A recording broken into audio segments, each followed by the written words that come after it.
अब एक और है इंडियन कल्चर। ये मेरा ही अपना वेबसाइट है, अभी तक इसको चालू नहीं करा पाया हूँ। चलिए हम बात करते हैं पाल मूर्तिकला शैली की।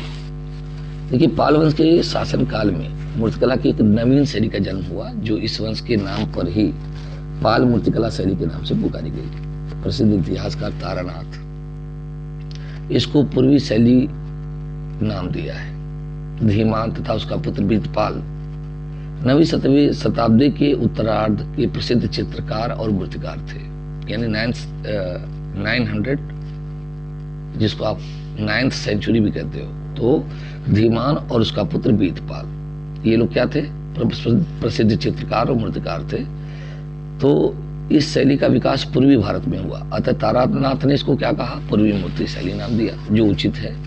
इस शैली को मगध मूर्ति शैली भी कहते हैं। यह मूर्ति शैली पश्चिम से उत्तर प्रदेश तक के इलाके को अपने प्रभाव में लिए थी, अतः इन स्थानों पर इसकी क्या हो रहा था? विकास हो रहा था। इसी के साथ साथ सारनाथ मूर्ति शैली का भी विकास हो रहा था, जिसका प्रभाव भी हमको पाल मूर्ति शैली पर बिल्कुल भी नहीं दिखाई पड़ता है। तो दोनों शैलियों का क्षेत्र अलग अलग रहा। दोनों शैलियां एक दूसरे से अपनी अपनी विशेषताओं के कारण एक दूसरे से मिल नहीं सकी, सारनाथ और पाल। तो पाल मूर्तिकला शैली के मूर्तियों के मिलने का स्थान कहाँ है? इस शैली की मूर्तियां जो पाषाण मूर्तियां कही जाती हैं, नालंदा, राजगिरी, बोधगया, कुर्कीहार, दिनाजपुर, भागलपुर, राजशाही, मयूरभंज आदि स्थानों पर मिल चुकी है। इनके आधार पर कहा जा सकता है कि यह स्थान पाल मूर्तिकला शैली के प्रमुख मूर्ति केंद्र रहे होंगे। इस शैली की मूर्तियां लखनऊ, कलकत्ता, राजशाही के संग्रहालयों में रखी हुई हमें देखने को आज भी मिलती हैं।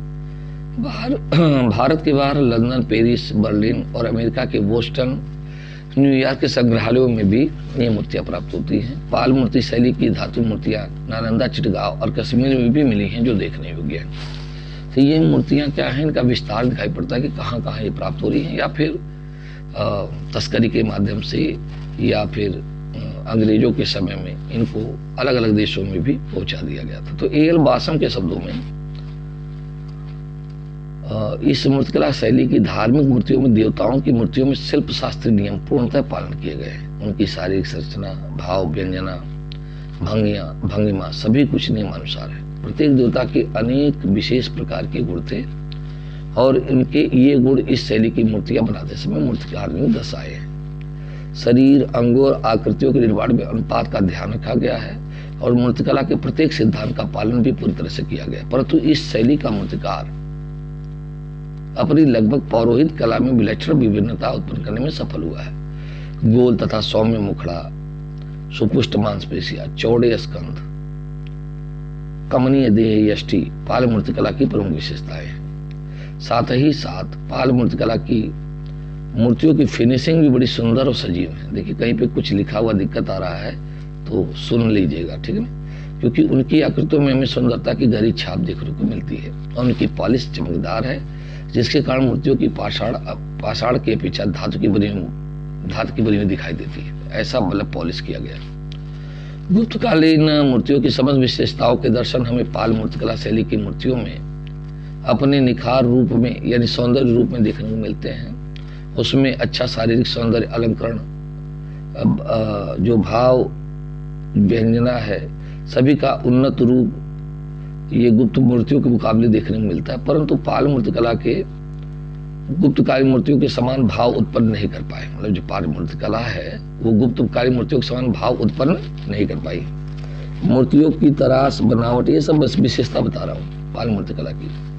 मूर्तियों की तराश, बनावट तथा सजावट तो गुप्तकालीन मूर्तियों के मुकाबले अधिक सुंदर है, परंतु भावपूर्ण मूर्तियां पाल मूर्तियां नहीं है। ऐसा जान पड़ता है कि पाल मूर्तिकला शैली के मूर्तिकार भावपूर्ण नियम की अच्छी जानकारी नहीं रखते थे, इसी कारण वे अपनी मूर्तियों को भावपूर्ण नहीं बना सके।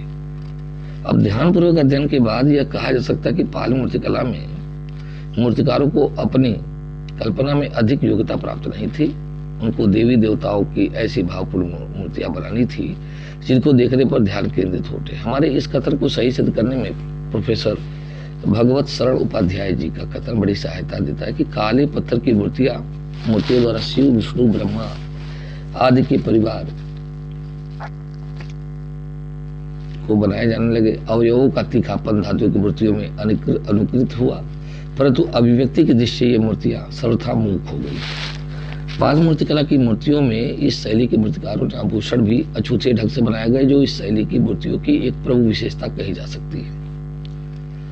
ठीक है, पाल मूर्तिकला शैली के मूर्तिकारों ने गहनों के मूर्ति रूप तो सुंदर बनाए, परंतु उनके भाव को उभारा नहीं है। पाल मूर्तिकला शैली की नारी मूर्तियों में कोमलता है, पुरुष मूर्तियों में शक्ति की झलक है। नारी मूर्तियों की गोल चेहरा, छीड़ कटी प्रथुल जंघाएं, विस्तृत नितंब, कोमल तथा मुलायम शरीर, कमनीय देह यष्टि और वक्षस्थल की छाप है। पुरुष मूर्तियां जो खड़ी मुद्रा में, उनमें पुरुष भाव के दर्शन होते हैं। अब देखिए, हिंदू धर्म मूर्ति की बात करें तो इस श्रेणी के अंतर्गत हिंदू धर्म की देवी देवताओं की मूर्ति आती है, जैसे ब्रह्मा, विष्णु, कृष्ण, बलराम, कार्तिकेय, गणेश, इंद्र, अग्नि, नवग्रह, सूर्य, कामदेव आदि देवताओं की मूर्तियां बनाई गई हैं। कुछ इनमें प्राप्त हो चुकी है, शेष अब मिट्टी के नीचे दबी पड़ी। तो देवताओं के साथ साथ देवियों की भी मूर्तियां मूर्तिकारों ने बनाई होंगी, क्योंकि भारत में लक्ष्मी, सरस्वती, पार्वती, महिष मर्दिनी, सिंहवाहिनी, दुर्गा, सप्तमातृका, गंगा, यमुना आदि देव की मूर्तियां भी बनाने का उस वक्त चलन था। क्योंकि हम जानते हैं वह क्षेत्र जो है, एक तरह से देखा जाए तो वहां पर दक्षिणेश्वर काली, यानी वहां पर देवी की प्रतिभा ज्यादा होती, देवी की पूजा ज्यादा होती है। जैन मूर्तियों की बात करें तो पाल मूर्तिकला शैली के मूर्तिकारों ने जैन धर्म से मूर्तियां भी बनाई, जिसमें तीर्थंकर प्रतिमाएं, देवियों की मूर्तियां विशेष रूप से उल्लेखनीय हैं। ऐसी मूर्तियां प्राप्त हुई हैं। बौद्ध मूर्तियों की बात करें तो पाल मूर्तिकला शैली के मूर्तिकारों ने बौद्ध धर्म से संबंधित मूर्तियां भी बनाई। बुद्ध जी की प्रतिभा का निर्माण बड़ी सुंदर विधि के साथ किया गया है। अब अगर इसकी दोष की बात करें तो पाल मूर्तिकला शैली की मूर्तियां हमें निम्नलिखित दोष के साथ दिखाई पड़ती है। मूर्तियों में आध्यात्मिक भावनाओं का अभाव है। दूसरी बात, आभूषणों को मूर्ति रूप में जो भावों का अभाव प्राप्त होता है ना। मुख्य भाग पर सजावटी भाग का प्रभाव अधिक है, जिसके कारण मुख्य विषय छुपता हुआ दिखाई पड़ता है और सजावटी भाग की इकाइयां अधिक उभरी हुई दशा में दिखाई पड़ती है। और पृष्ठभूमि काली है, क्योंकि ये काले पत्थर से बनी है। ठीक है बच्चों, तो ये आप लोग समझिएगा, है ना। Thank you.